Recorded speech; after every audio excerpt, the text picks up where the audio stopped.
Ration മാസ്റ്ററിങ്ങുമായി ബന്ധപ്പെട്ടുകൊണ്ടുള്ള വളരെ പ്രധാനപ്പെട്ട അറിയിപ്പുകളാണ് ഇന്നത്തെ വീഡിയോ ഞാൻ നിങ്ങളുമായി പങ്കുവെക്കുവാൻ വന്നു.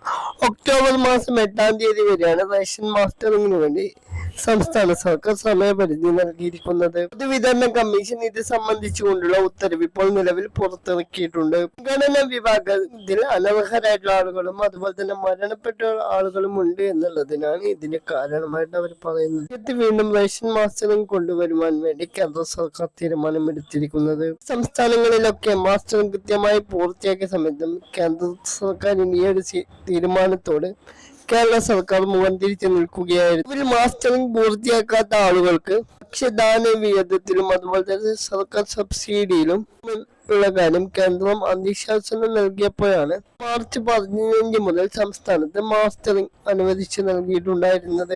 IT മിഷന്റെ ഉടമസ്ഥതയിലുള്ള ഓതന്റിക്കേഷൻ ബ്യൂറോ സർവറിലെ തകരാറ് മൂലം റേഷൻ വിതരണവും താറുമാറായ ഒരു സാഹചര്യം സംസ്ഥാനത്തുണ്ടായിരുന്നു. മാസ്റ്ററിംഗിന്റെ ഒരു പരിഹാരത്തിന് വേണ്ടി സർക്കാരിന് കഴിയാത്തത് കൊണ്ട് തന്നെ മാർച്ച് മാസം മുതൽ തന്നെ മാസ്റ്ററിംഗ് നിർത്തിവെക്കുന്ന ഒരു സാഹചര്യം നമ്മുടെ സംസ്ഥാനത്തുണ്ടായിരുന്നു. ഒക്ടോബർ 31-നകം മാസ്റ്ററിംഗ് എല്ലാവരും പൂർത്തിയാക്കിയിട്ടില്ല എന്നുണ്ടെങ്കിൽ സംസ്ഥാനത്തിനെതിരെ ശക്തമായ നടപടിയെടുക്കുമെന്ന് കേന്ദ്ര സർക്കാർ ഉത്തരവ് നൽകിയതിന്റെ അടിസ്ഥാനത്തിലാണ് ഇന്നു മുതൽ മാസ്റ്ററിംഗ് വീണ്ടും നിലവിൽ കൊണ്ടുവന്നിരിക്കുന്നത്. മഞ്ഞ കാർഡ് ഉടമകൾക്ക് മുൻഗണന നൽകി വേണം മാസ്റ്ററിംഗ് നടത്തുവാനെന്നും കേന്ദ്ര സർക്കാർ ഉത്തരവിൽ സൂചിപ്പിച്ചു. സ്കൂളുകൾ, അംഗൻവാടികൾ തുടങ്ങി സൗകര്യപ്രദമായ സ്ഥലങ്ങളിലൊക്കെ ക്യാമ്പുകൾ സംഘടിപ്പിച്ചും മാസ്റ്ററിംഗ് പൂർത്തിയാക്കണമെന്നുള്ള കാര്യം കേന്ദ്ര സർക്കാർ അറിയിച്ചു. റേഷൻ കടകൾ വഴി മാസ്റ്ററിംഗ് നടത്തുന്ന റേഷൻ കടകൾ വഴിയുള്ള റേഷൻ വിഹിതത്തിന് യാതൊരു തടസ്സവും ഉണ്ടാകാൻ പാടില്ല എന്നുള്ള കാര്യം കേന്ദ്ര സർക്കാർ അറിയിച്ചു. രോഗികൾ അതുപോലെ തന്നെ ശാരീരികമായും മാനസികമായും വെല്ലുവിളിയായി നേരിടുന്ന ആളുകൾക്കുള്ള മാസ്റ്ററിംഗ് വീട്ടിലെത്തിയിട്ട് നടത്തണം എന്നുള്ള കാര്യവും കേന്ദ്ര സർക്കാർ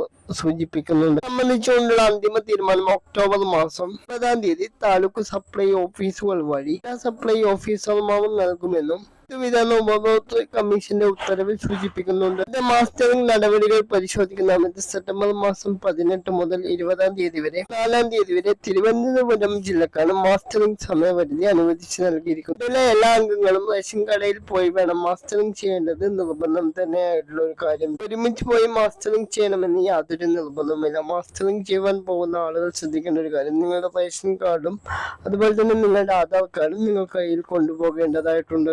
വിദേശത്തും അതുപോലെ തന്നെ പുറത്ത് പഠിക്കാൻ പോയ കുട്ടികളും ഇപ്പോൾ മാസ്റ്ററിംഗ് ചെയ്യേണ്ട എന്നതാണ് സംസ്ഥാന സർക്കാർ അറിയിച്ചിട്ടുണ്ട്. എന്നാൽ ഇപ്പോൾ നിലവിൽ മാസ്റ്ററിംഗ് നടപടികൾ വീണ്ടും ആരംഭിക്കുന്ന കാര്യത്തിൽ അവരുടെ നടപടിക്രമങ്ങൾ എന്താകുമെന്നുള്ള ആശങ്കയിലാണ് അവരുടെ കുടുംബാംഗങ്ങൾ. ഇവിടുത്തെ സാഹചര്യത്തിൽ സംസ്ഥാന സർക്കാർ പറഞ്ഞിരിക്കുന്നത് ഇപ്പോൾ നിലവിൽ നാട്ടിലുള്ള എല്ലാ ആളുകളും മാസ്റ്ററിംഗ് കൃത്യമായ രീതിയിൽ പൂർത്തിയാക്കുവാൻ വേണ്ടിയാണ്. എല്ലാ ആളുകളുടെ കാര്യത്തിലും അതുപോലെ തന്നെ കിടപ്പ് രോഗികളായുള്ള ആളുകളുടെ കാര്യത്തിലും ഒക്ടോബർ മാസം 9-ാം തീയതി മുതൽ കൃത്യമായ നടപടിക്രമങ്ങൾ സംസ്ഥാന സർക്കാർ പുറത്തുവിടുമെന്നുള്ള കാര്യം അറിയിച്ചിട്ടുണ്ട്. ഇന്നത്തെ വീഡിയോയിൽ പങ്കുവച്ചിരിക്കുന്നത് മാസ്റ്ററിംഗ് നടപടികളുമായി റേഷൻ കാർഡ് ഉടമകൾ അറിഞ്ഞിരിക്കണം വളരെ പ്രധാനപ്പെട്ട അറിയിപ്പുകളാണ്. എല്ലാ ആളുകളിലേക്കും വീഡിയോ ഷെയർ ചെയ്തെത്തിക്കുക. പുതിയൊരു വീഡിയോയുമായി വീണ്ടും കാണാം.